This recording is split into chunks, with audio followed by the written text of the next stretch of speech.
E whakapono mai tahi tūranga kōmihana Māori hou, e heke i hoa e ngā tatauranga hāmene Māori.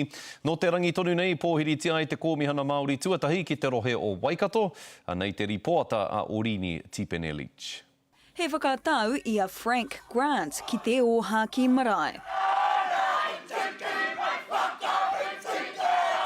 Ko Grant te tuatahi kia tohua hei kōmihana Māori mo te rohe o Waikato, e te kaumārua e nei momo tūranga hou puta noa i te motu. Te nuinga o ngā mahi kei roto i tēnei rohe o Waikato.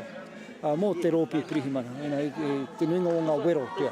I huraina tuatahi e te tari pirihimana tā rātau rautaki, huri te tai i ngā tau e rua ki muri. Ko tōna ito kia heke ngā tatauranga hāmene Māori mā te rua te kaumārima ōrau. We've got to explore other ways that we can actually reduce that, and by having people who have a lot of passion, knowledge, understanding, there we'll be able to bring a more comprehensive partnership together. He oi ko tētahi o ngā wero nui kia whakapono ai te Māori ki ngā pirihimana. Sounds good, Roy. I'll watch it on this television. Okay. So I'm very hopeful, and I'm quite certain that they are going to work in terms of what we're going to be able to develop, because it's going to allow police to understand our people a lot better.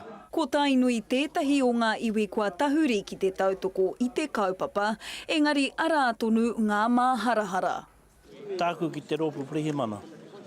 Me mahi tahi tātou, engari ko taua mahi tahi me whai niho, me whai kiko ne. Ka we waiho te kaupapa o te mahi tahi ki te ngutu anahe. Kāre kore he mana kē tō Grant, kua aua atu te wā e tūana hei kai tiro ki te rohe o Taranaki. Ko tōna āhei ki te whakahono i te āputa i waenga i ngā Māori o Waikato, me tana tari ake, tai hoa nei ka kite, Orini Tipene Leach, Te Karere.